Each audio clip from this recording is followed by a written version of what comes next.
Hello students, welcome to Pharmacy Notes by US. Today we discuss part 4th of Drug and Cosmetics Act 1940 and its rule 1945. So let's start. तो students अभी तक अपने 3 part हैं जो कि discuss कर लिए हैं ड्रग एंड कॉस्मेटिक एक्ट के। उसके अंदर मैंने बात की थी कि क्या क्या ऑब्जेक्टिव है, यानी कि जो ड्रग एंड कॉस्मेटिक एक्ट है वो क्यों आया, डेफिनेशंस क्या क्या हैं, शेड्यूल कौन कौन से हैं एक्ट्स के एंड रूल्स के, उनके बारे में डिस्कशन किया था। और प्रीवियस वीडियो में अपन ने देखा था कि अगर अपन कोई भी ड्रग है जो कि इम्पोर्ट कर रहे हैं तो उसके अंदर अपने को कौन कौन सी चीज़ों का ध्यान रखना चाहिए, किनको अपन इम्पोर्ट कर सकते हैं, किनको नहीं कर सकते, कौन कौन से लाइसेंस है, जैसे कि लाइसेंस नंबर 8 और 10 है उनके अंदर है जो कि अपन इंपोर्ट कर सकते हैं। और अगर उसमें से किसी भी चीज में कोई मिस्टेक होती है या ऑफेंस करते हैं तो कौन कौन सी पेनल्टीज हैं, इन सब के बारे में अपन ने प्रीवियस वीडियोस में डिस्कस कर लिया था। आज अपन बात करेंगे मैन्युफैक्चरिंग ऑफ ड्रग, यानी कि अगर अपन किसी भी ड्रग को मैन्युफैक्चर कर रहे हैं इन इंडिया तो अपन को कौन कौन सी बातों का ध्यान रखना चाहिए, कौन कौन सी चीजें प्रोहिबिटेड है, अपन कौन कौन सी चीजें अपने को देखनी पड़ेगी, कौन कौन से लाइसेंस के अंदर अपन है जो कि मैन्युफैक्चरिंग कर सकते हैं, रीपैकेजिंग लाइसेंस क्या है, किसी भी न्यू ड्रग के लिए अगर अपन मैन्युफैक्चर कर रहे हैं तो क्या प्रोसीजर रहता है, लोन लाइसेंस क्या है, इन सब के बारे में। तो चलिए शुरू करते हैं। सबसे पहले बात करते हैं manufacture of drug.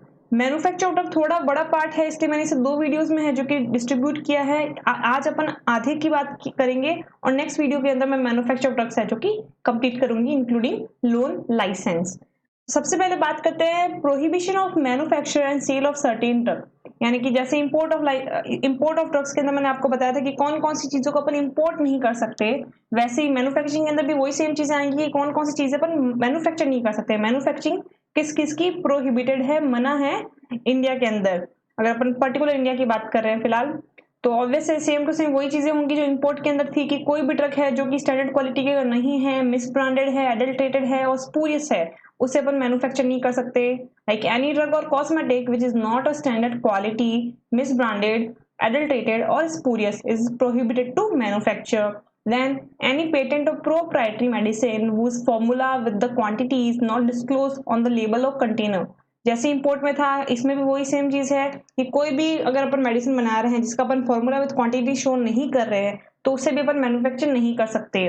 Then in according to schedule J, यानी कि कोई भी मेडिसिन जो क्लेम करती है कि वो किसी भी चीज को क्योर कर देगी, किसी भी डिजीज को, तो उस तरीके की जो शेड्यूल जे वाली मेडिसिन हैं उनको भी अपन मैन्युफैक्चर नहीं कर सकते। Any cosmetic containing any ingredient which may render it's unsafe और हार्मफुल फॉर यूज, यानी कि कोई भी कॉस्मेटिक जो कि अनसेफ है या फिर हार्मफुल है उनका भी मैन्युफैक्चरिंग नहीं किया जा सकता। देन लास्ट, एनी ड्रग और cosmetic in contravention of this act and rule made thereunder, यानी कि ऐसे कोई भी ड्रग या कॉस्मेटिक्स हैं जिनकी ऑफेंसेस हैं उससे अगर आप मैन्युफैक्चर करें या फिर उनकी पेनल्टीज लग सकती है जो कि इस पर्टिकुलर शेड्यूल के अंदर आती है, उन सबको भी अपन मैन्युफैक्चर नहीं कर सकते।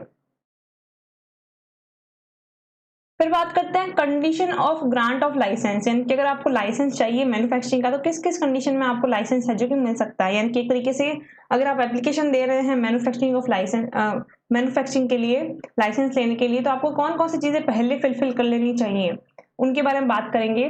तो सबसे पहले है the manufacturer under direction and supervision of technical staff approved manufacturing chemist, यानी कि अगर आप कोई मैन्युफैक्चरिंग लाइसेंस ले रहे हैं, यानी कि आप बहुत सारे ड्रग्स बनाने का लाइसेंस ले रहे हैं, तो ऑब्वियस है आपके पास टेक्निकल स्टाफ होना चाहिए, एक प्रॉपर डायरेक्शन होनी चाहिए, तब आप एप्लीकेशन दे सकते हैं मैन्युफैक्चरिंग के लिए। Then the licensee and factory premises comply conditions and requirement under schedule M, यानी कि जो शेड्यूल एम है यानी कि जो गुड मैन्युफैक्चरिंग प्रैक्टिसेस हैं उसके अंदर कौन कौन सी चीजें होनी चाहिए इंडस्ट्रीज के अंदर, मैन्युफैक्चरिंग कंपनीज के अंदर, वो सारी की सारी चीजें कंडीशन रिक्वायरमेंट है जो फुलफिल करे तो आप लाइसेंस के लिए अप्लाई कर सकते हैं और लाइसेंस है जो आपको ग्रांट हो सकता है।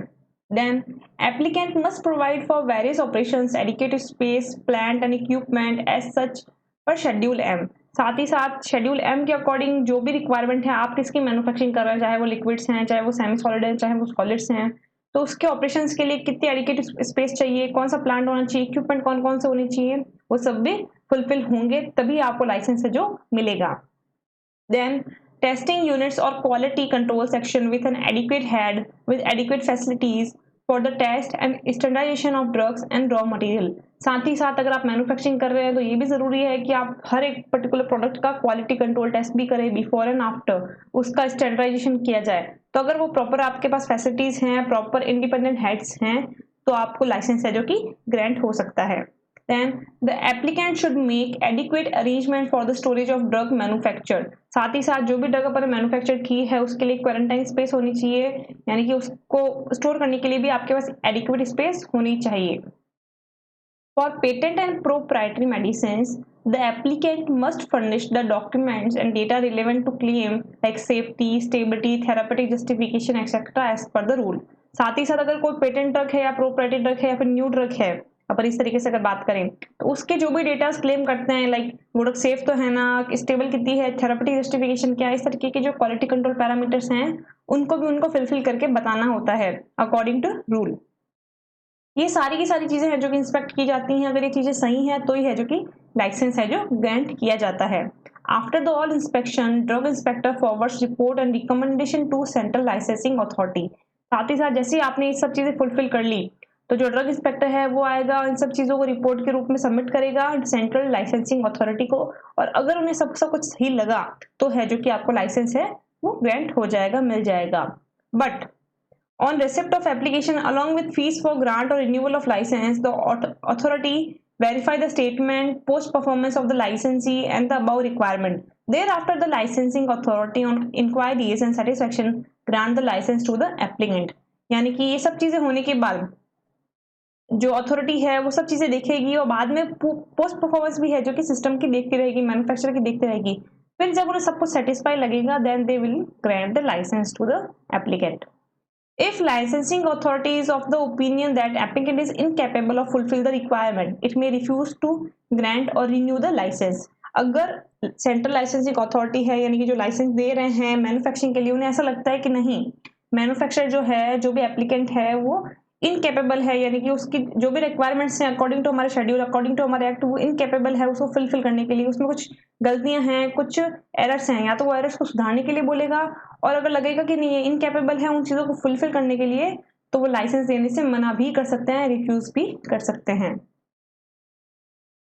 अब बात करते हैं कि अगर अपने को लाइसेंस चाहिए तो obviously we have to submit a application then for the licence. तो वो कौन कौन से ड्रग्स हैं और किसके लिए कौन कौन से एप्लीकेशन फॉर्म और कौन कौन से लाइसेंस फॉर्म चाहिए उसके बारे में बात करेंगे। प्रीवियसली इंपोर्ट के अंदर मैंने आपको देखा था तो आपको 8 और 10 नंबर एप्लीकेशन फॉर्म और लाइसेंस फॉर्म की बात की जा रही थी, बट अगर आप यहाँ गौर से देखेंगे तो 24 से लेके 28 तक हैं जो कि अपने को form of application and form of licence है जो कि देखने को मिल रहे हैं फॉर मैन्युफैक्चरिंग।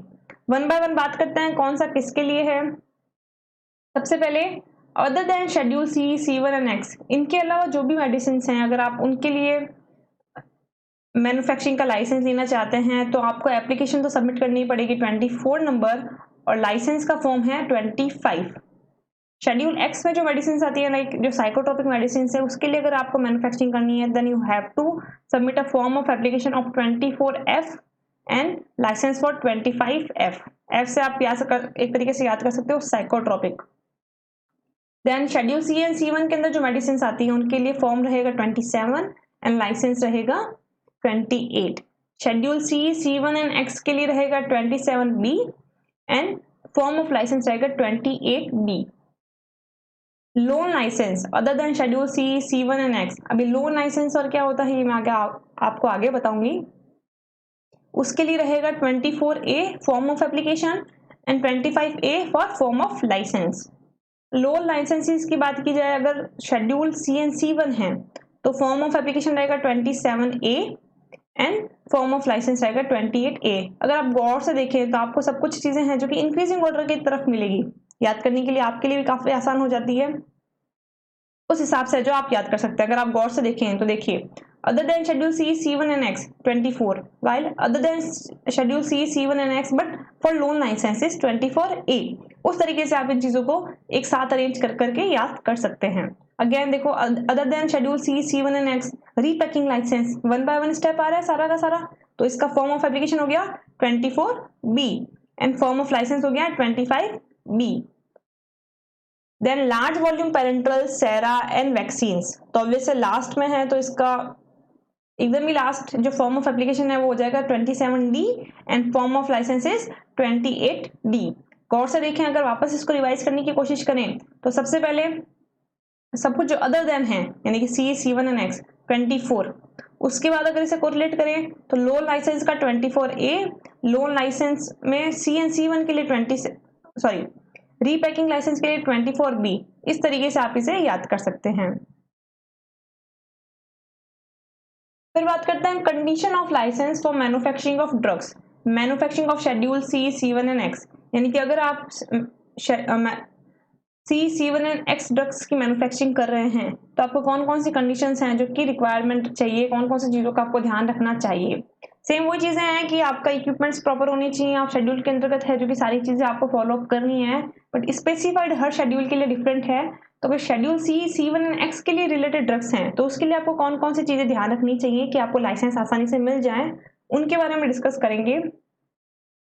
फर्स्ट है provide and maintain staff premises and equipment according to schedule M and schedule M3, यानी कि आपका जो भी प्रीमाइसेस है, इक्विपमेंट्स हैं, वो पूरा का पूरा अकॉर्डिंग टू शेड्यूल M यानी कि जो गुड मैन्युफैक्चरिंग प्रैक्टिसेस हैं उसके हिसाब से हैं जो कि मेंटेन हो।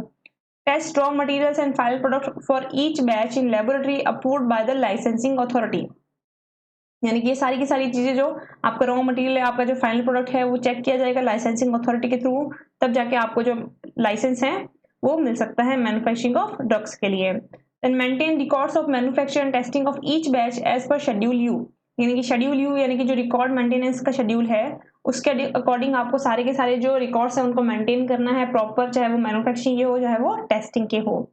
Then allow drug inspector to inspect premises process of manufacturing, mean of standardisation and test, साथ ही साथ अगर कोई ड्रग इंस्पेक्टर आपको चेकिंग के लिए आए तो आपको उसको अलाउ करना है इंस्पेक्ट करने के लिए प्रीमाइसेस को, आप वो मैन्युफैक्चरिंग चेक कर सकता है कि आप किस प्रोसेस से आप काम कर रहे हो, स्टैंडर्डाइजेशन एंड टेस्ट भी देख सकता है। Allow drug inspector to inspect all the registers and records, आपको ड्रग इंस्पेक्टर को अलाउ करना है सारे के सारे रजिस्टर्स एंड रिकॉर्ड्स चेक करने के लिए that yes we are doing great work and there is no modification in all of them, यानी कि कोई भी आप मॉडिफिकेशन नहीं कर रहे, कोई भी आप रेटिंग नहीं कर रहे, तभी आप ड्रग इंस्पेक्टर को आसानी से अलाउ कर सकते हो। Provide the required information to drug inspector, साथ ही साथ ड्रग इंस्पेक्टर जो भी इन्फॉर्मेशन चाहता है आपसे ताकि आपको लाइसेंस आसानी से मिल जाए, वो सारी की सारी आपको इन्फॉर्मेशन भी उसे आसानी से प्रोवाइड करनी है। Time to time report to the licence authority, साथ ही साथ टाइम टू टाइम अगर आप कुछ मॉडिफिकेशंस कर रहे हो या एक कंटिन्यूटी है तो आपको जो डेटास हैं वो लाइसेंसिंग अथॉरिटी को भी दिखाने हैं। Change in expert staff responsible for manufacturing और टेस्टिंग, साथ ही साथ अगर आपका स्टाफ चेंज हो रहा है तो इस चीज़ के लिए भी आपको है जो कि लाइसेंसिंग अथॉरिटी को बताना है। उसके अलावा लाइसेंसिंग अथॉरिटी को आपको क्या क्या बताना है, एक तो चेंज इन एक्सपर्ट स्टाफ, दूसरा material alteration in premises of plant, साथ ही साथ अगर आपको मटेरियल चेंज कर रहे हो प्लांट के अंदर या फिर प्रीमाइसेस के अंदर उसके बारे में भी आपको लाइसेंसिंग अथॉरिटी को बताना है। Then sample of desired drug and complete protocols of test applied, साथ ही आप कौन सा टेस्ट अप्लाइड कर रहे हो, उसके कंप्लीट आपके प्रोसीजर्स क्या हैं, कौन से सैंपल्स आप ले रहे हो ड्रग्स के, वो सारी की सारी चीज़ें लाइसेंसिंग अथॉरिटी को पता होनी चाहिए। Not sell any batch sample of which is submitted to the licensing authority until receipt of certificate of authorization is issued, साथ ही साथ जब तक आपको सर्टिफिकेट नहीं मिल जाता कि हाँ they are the good product, यानी कि ये सारे के सारे अकॉर्डिंग टू योर शेड्यूल्स हैं, अप्रूव है सारा का सिस्टम, तब तक आपको कोई भी बैच का सैंपल है जो कि सेल नहीं करना है। फिर बात करें withdraw from sale reminder of any batch और recall drug already issued if licence authority direct to do so, और अगर आपकी जो लाइसेंसिंग अथॉरिटी है कभी ऐसा कहती है कि आपको ये ड्रग वापस रिकॉल करवानी है, वापस मंगानी है, वापस आपको विड्रॉ करनी है, उसमें कुछ आपको कुछ कमियां मिली हैं तो आपको विड्रॉ भी करनी पड़ेगी मार्केट से। Not sell any drug manufactured under the licence unless due precautions necessary for preserving its properties are taken throughout the period after manufacturing, also must maintain such quantities of different sample, साथ ही साथ आपको जो भी आप manufacturing कर रहे हैं उसमें पर्टिकुलर जो एक सैंपल है वो आपको स्टोर करके रखना है ताकि उसके आप क्वांटिटीज क्वालिटीज है जो कि चेक कर सको, उसे मेंटेन कर सको एक पर्टिकुलर पीरियड ऑफ टाइम के लिए। Maintain an inspection book in Form 35 to record impression and defect notice by drug inspector.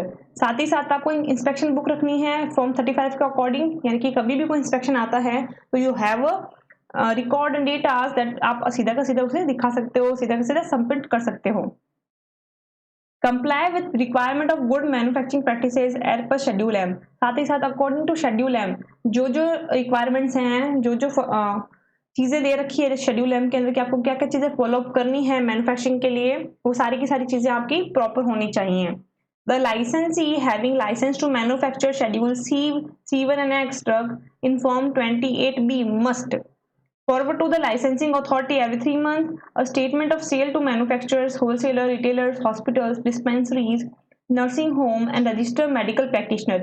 यानी कि जो लाइसेंसिंग अथॉरिटी है उसे आपको हर 3 महीने के अंदर है जो कि एक सिस्टम फॉरवर्ड, एक स्टेटमेंट फॉरवर्ड करना पड़ेगा कि जो मैन्युफैक्चरर है उसने कहाँ कहाँ है जो कि मेडिसिन को सेल किया है. Then maintain accounts for all the transaction. साथ ही साथ जो स्टॉक, मैन्युफैक्चर, स्टोरेज और सेल ऑफ शेड्यूल है एक्स ड्रग्स के लिए आपको पूरा का पूरा है जो डिफरेंट अकाउंट्स है जो कि मेंटेन करना पड़ेगा. Then store schedule X bulk drugs separately. साथ ही साथ जो शेड्यूल एक्स की बल्क ड्रग्स है यानी कि जो साइकोट्रोपिक ड्रग्स हैं उसे आप डिफरेंट तरीके से है जो स्टोर करोगे इन अ रिस्पॉन्सिबल पर्सन, क्योंकि जो सबसे ज़्यादा रिस्क रहता है साइकोट्रोपिक ड्रग्स का मिसयूज होने के लिए, तो उसको किसी ना किसी रिस्पॉन्सिबल पर्सन की कस्टडी में ही आपको सेपरेटली स्टोर करना है. तो ये सारी चीज़ें हो गई गुड मैन्युफैक्चरिंग प्रैक्टिसेस की. या फिर जो मैन्युफैक्चरिंग के अंदर अपन आज देखा कि कौन कौन सी चीज़ें आप मैन्युफैक्चर नहीं कर सकते, कौन कौन से लाइसेंस हैं डिफरेंट डिफरेंट चीज़ों को मैन्युफैक्चर करने के लिए, और कौन कौन सी चीज़ें आपको ध्यान रखनी चाहिए ताकि जो अथॉरिटी है मैन्युफैक्चरिंग अथॉरिटी वो आपको आसानी से है जो कि लाइसेंस दे सके. तो स्टूडेंट्स आज अपन इतना ही पढ़ेंगे. नेक्स्ट वीडियो में मैन्युफैक्चरिंग का ही नेक्स्ट पार्ट है जो कि अपन डिस्कस करेंगे. I hope you understand and enjoy the video. Please like, share and subscribe and don't forget to press the bell icon. Thank you.